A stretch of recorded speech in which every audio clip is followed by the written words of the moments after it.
पिछले भाग में आपने देखा कि सारा और हेनरी की गाड़ी जंगल के बीचों बीच अचानक खराब हो जाती है। मदद मांगने के लिए वे लोग घने जंगल के बीच बनी एक आलीशान हवेली में जाते हैं, जहां उनका स्वागत एक बूढ़ी औरत करती है, जो उन्हें रात बिताने के लिए जगह दे देती है। सारा और हेनरी अपने अपने बिस्तर पर लेट जाते हैं। आधी रात को जब सारा की नींद खुलती है तो वो देखती है कि हेनरी अपने बिस्तर से गायब हो चुका है। सारा हेनरी को ढूंढने का प्रयास करती है और उसी क्षण उसे समझ में आ जाता है कि इस हवेली में आकर उन्होंने बहुत बड़ी गलती कर दी है, क्योंकि वो उस हवेली में आकर फंस चुके हैं। अब आगे इस कमरे से इतनी दुर्गंध है कि अगर मैं कुछ देर और यहाँ रही तो इस बदबू से मेरा दिमाग सड़ जाएगा। सांस लेना भी मुश्किल हो रहा है यहाँ। ये मैं कहाँ फंस गई हूँ?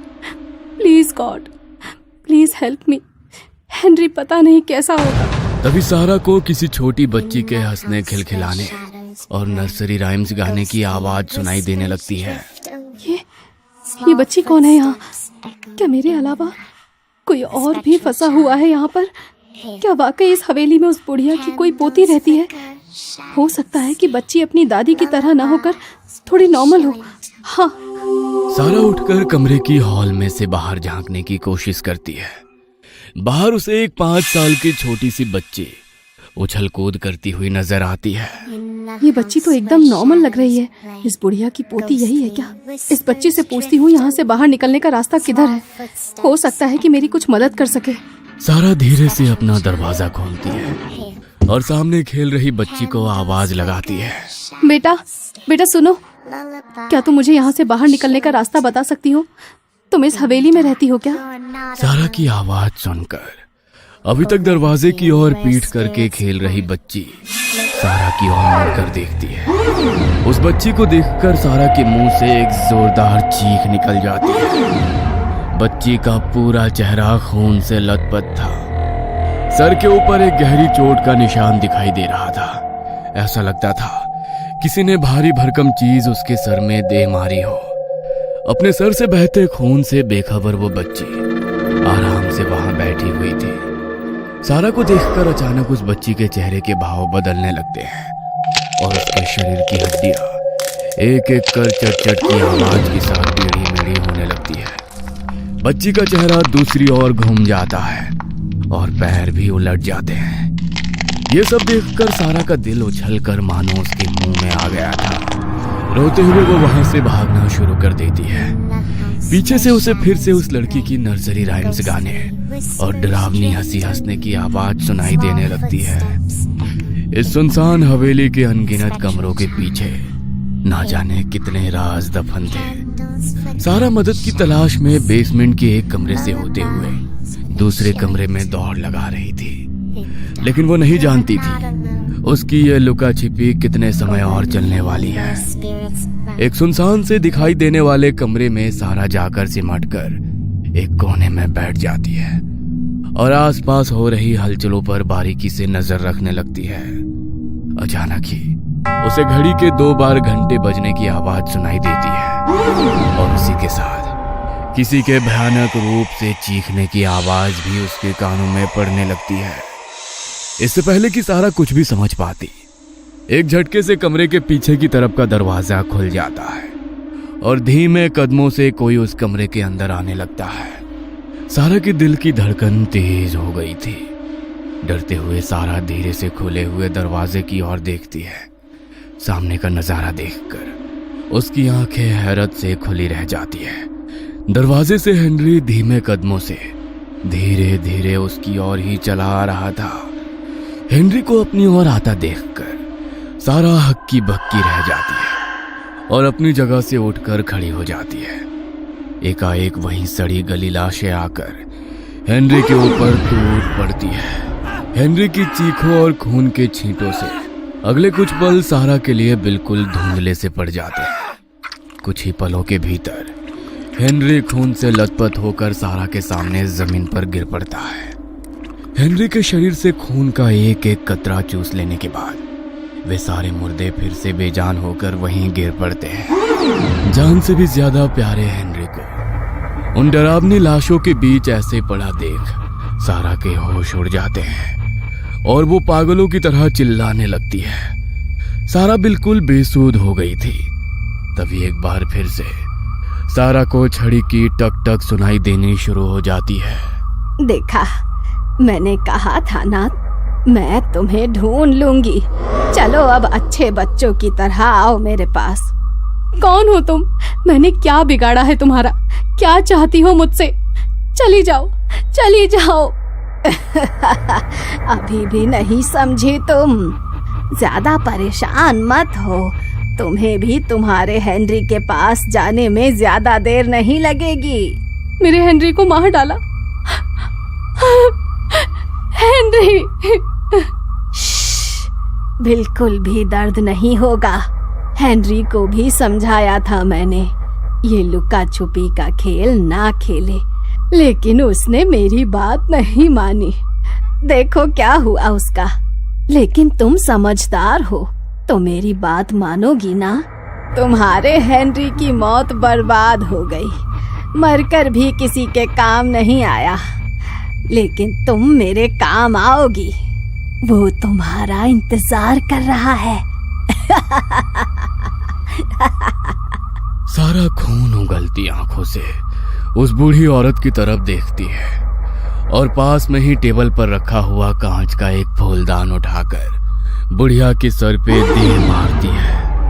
सर पर वार होने के कारण बुढ़िया दर्द से करा उठती है और जमीन पर गिर जाती है। बुढ़िया को इस तरह जमीन में गिरा देखकर सारा उठकर खड़ी हो जाती है और फूलदान को उठाकर एक के बाद एक बुढ़िया के सर पर वार करना शुरू कर देती है।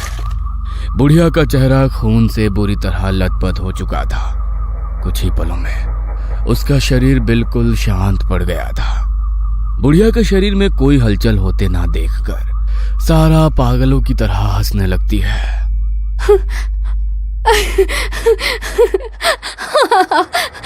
मार डाला मैंने, मार डाला मैंने।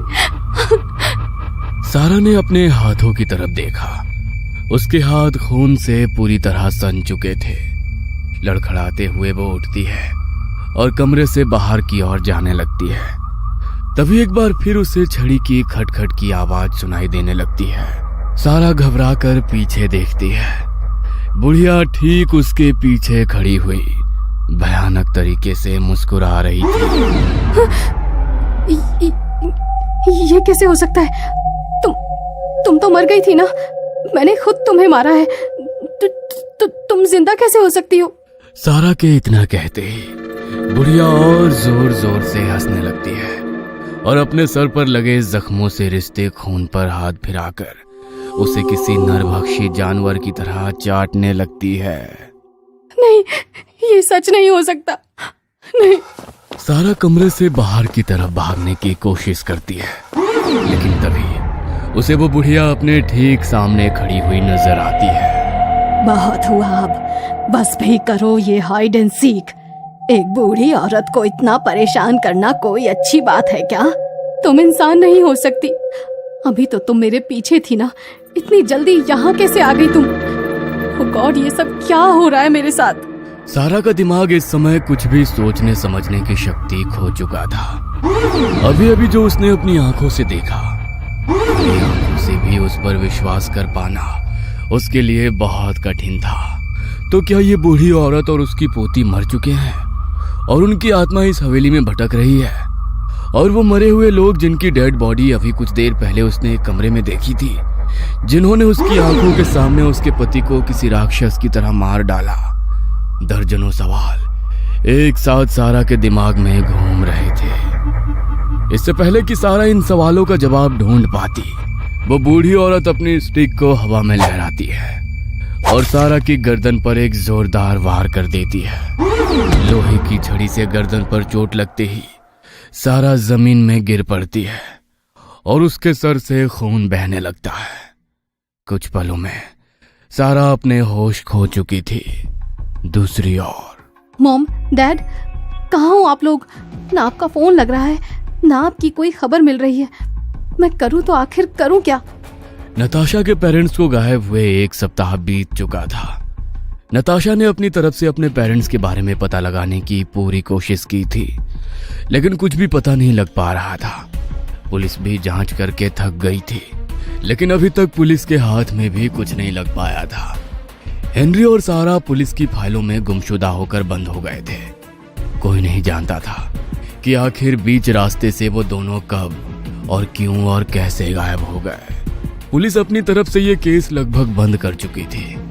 एक दिन अचानक सारा के मोबाइल से भेजे हुए मैसेज उसकी बेटी के मोबाइल पर रिसीव हो जाते हैं। मॉम ने मुझे एक लोकेशन भेजी है। इसका मतलब मॉम और डैड यहाँ पर रुके हुए हैं। लेकिन फिर मॉम ने ऐसा क्यों कहा कि पता नहीं वो अब तक होंगी या नहीं। कहीं वो दोनों किसी बहुत बड़ी मुसीबत में तो नहीं फंस गए हैं। नहीं मॉम, मैं आप दोनों को कुछ नहीं होने दूंगी। आप चिंता मत करो, पुलिस आप तक पहुँचे ना पहुँचे, मैं आप तक पहुँच कर ही रहूंगी। सारा की बेटी बार बार अपने मॉम डैड का फोन डायल करती है, लेकिन दोनों में से किसी के भी नंबर पर कॉल कनेक्ट नहीं हो पाती। पता नहीं अब कॉल कनेक्ट क्यों नहीं हो रहा है। बार बार आउट ऑफ कवरेज एरिया दिखा रहा है।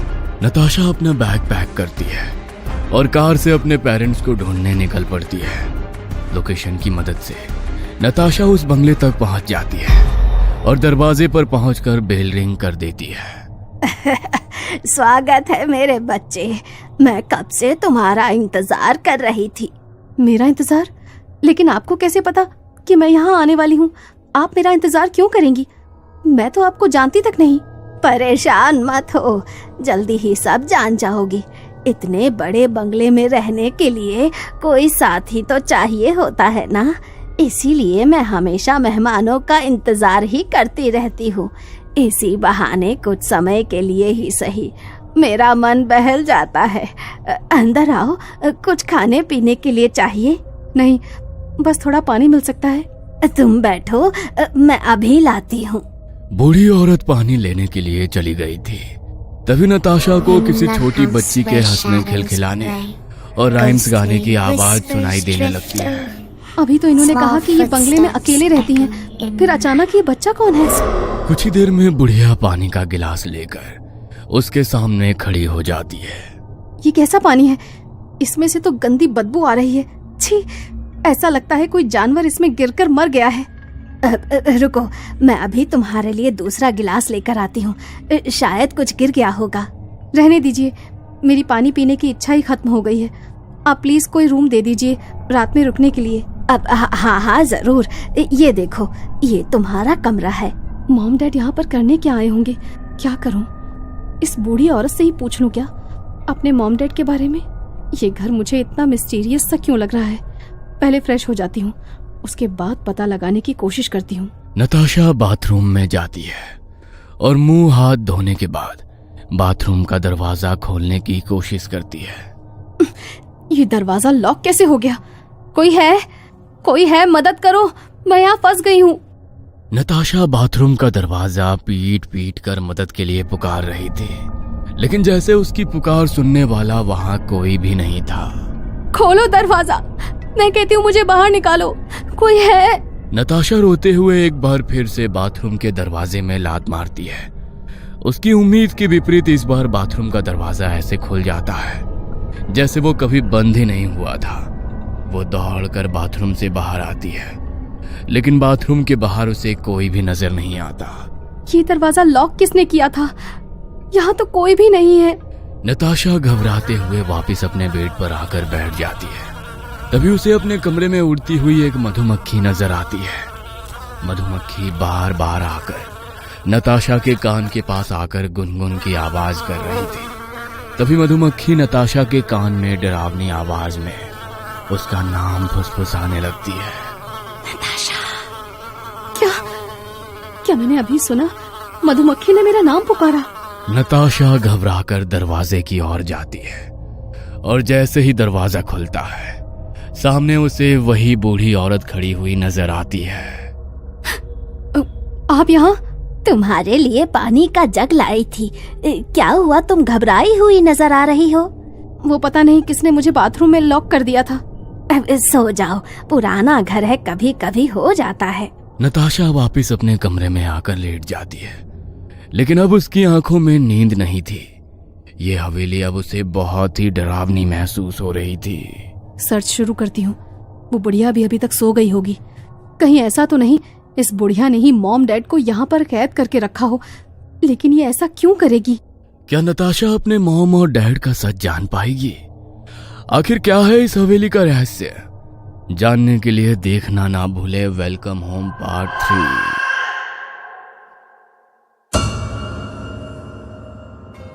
ये कहानी आपको अच्छी लगी हो तो हमें सब्सक्राइब करें, हमारा इंस्टाग्राम और फेसबुक पेज जरूर फॉलो करें। और हाँ दोस्तों, सब्सक्राइब करना भूलना मत।